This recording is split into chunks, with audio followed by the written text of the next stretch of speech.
আসসালামু আলাইকুম। কেমন আছেন সবাই? আশা করি ভালো আছেন। আমরা আল্লাহর অশেষ মধ্যে ভালো আছি। তো চলে আসলাম নতুন একটা ব্লগ নিয়ে। দেখতেই পাচ্ছেন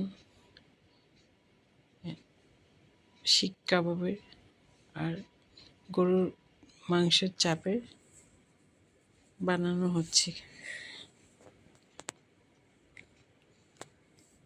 কুরবানির মাংস দিয়ে সব মাংস দিয়ে করা যায়, কুরবানির মাংস দিয়ে করলে এই জিনিসটা আলাদা আরও মজা হয়।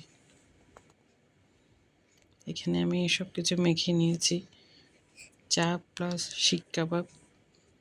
এটা শিক কাবাবের মাংস আর এটা হচ্ছে চাপের মাংস। সব কিছু মেখে নিয়ে রেডি করে নিচ্ছি। আমাদের বাসায় সবাই পছন্দ করে, চিন্তা করলাম বানিয়ে নিই। যেভাবে করে শিকের মধ্যে সবগুলো মাংস ঢুকিয়ে নিয়েছি। এখন কয়লার উপরে একে একে বসিয়ে দিচ্ছি।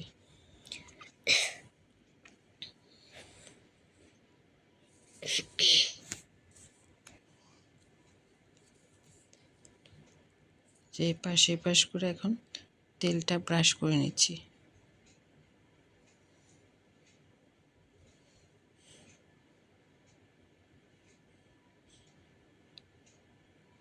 এক পাশে হলে ঘুরিয়ে অন্য পাশেও তেলটা ব্রাশ করে নিব।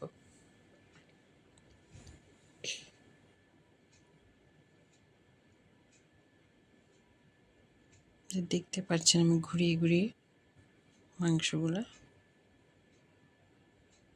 করে নিচ্ছি। কালার আসা পর্যন্ত কয়লার উপর ঘুরিয়ে ঘুরিয়ে রান্না করে ছেঁকে নিতে হবে।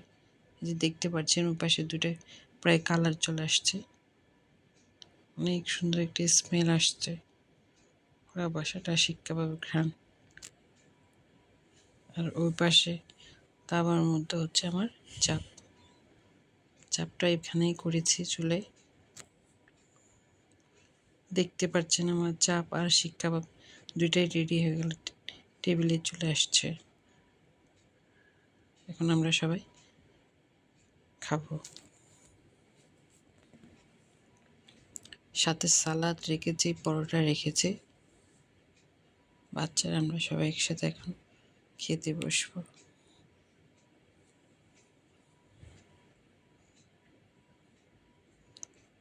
অনেক বেশি মজা হয়েছে দুইটাই।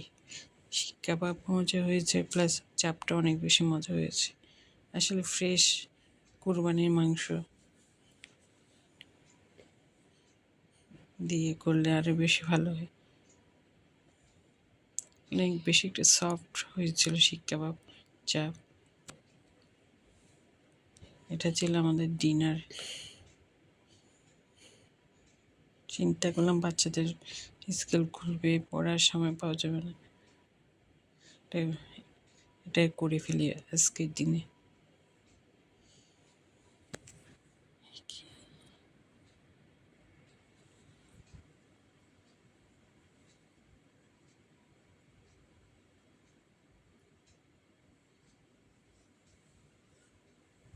সবাই অনেক পছন্দ করেছে, প্রশংসা করেছে।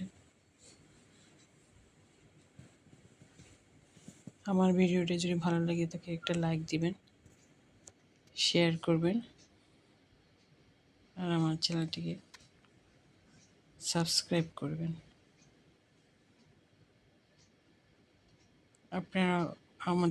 আপনারাও বানিয়ে ফেলুন বাসায়, সবাই পছন্দ করবে। ভালো থাকবেন। আসসালামু আলাইকুম।